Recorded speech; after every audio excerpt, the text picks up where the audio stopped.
Monsieur Tarek El-Malki, en tant qu'économiste, nous voulons des précisions sur ce projet de loi rectificatif.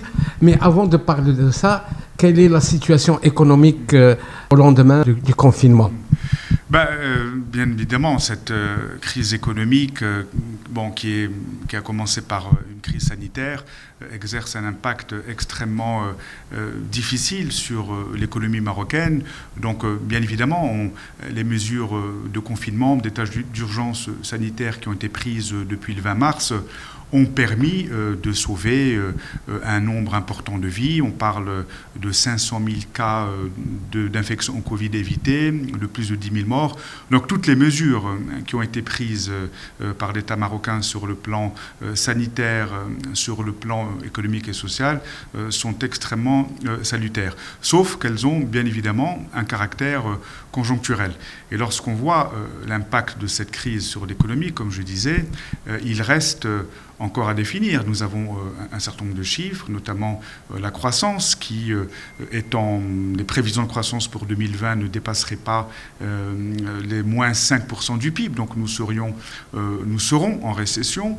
La croissance a été nulle au premier trimestre 2020 et sans parler donc de l'impact sur les agrégats macroéconomiques, les exportations ont baissé de au moins 60% sur le premier trimestre 2020, avec des impacts différenciés par secteur. Les secteurs les plus touchés sont, sans surprise, les secteurs exposés à la demande étrangère, ce qu'on appelle les métiers mondiaux du Maroc, l'électronique, l'aéronautique, surtout le secteur automobile.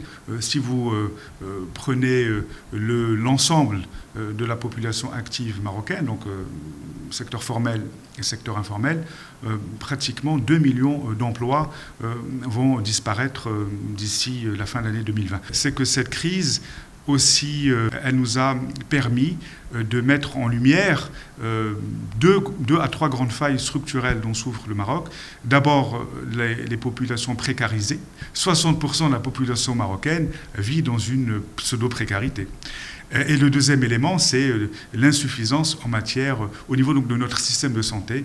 Il ne faut pas que cette loi de finances rectificative soit uniquement avec comme objectif de changer les hypothèses de travail. Il faut qu'elle soit véritablement un point d'entrée vers deux éléments. La réforme fiscale.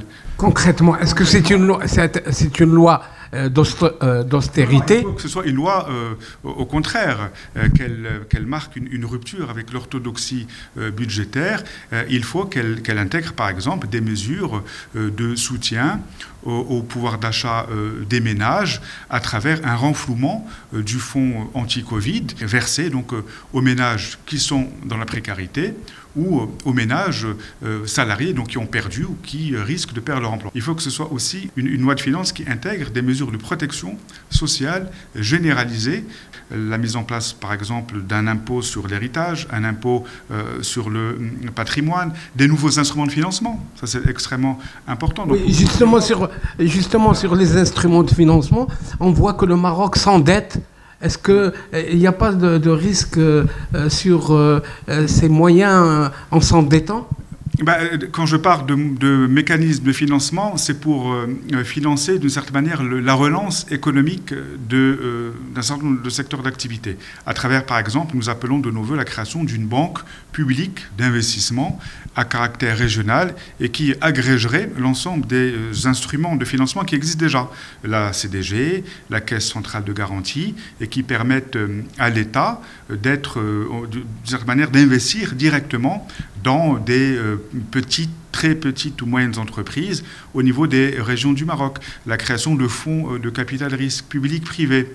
Voilà, donc un certain nombre de mesures qui seront donc liées, qui seront dans la finalité et de soutenir la demande, surtout des classes populaires et des classes moyennes, et de soutenir la relance économique des entreprises. Et pour terminer, peut-être qu'il faut aussi penser à changer de dogme en matière de politique budgétaire à travers cette loi de finances et les prochaines, parce qu'il faut que cette loi de finances, nous allons subir le déficit budgétaire, 7-8%.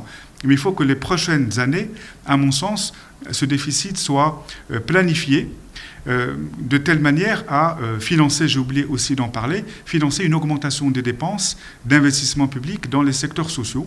Sans nous le dire. Hein.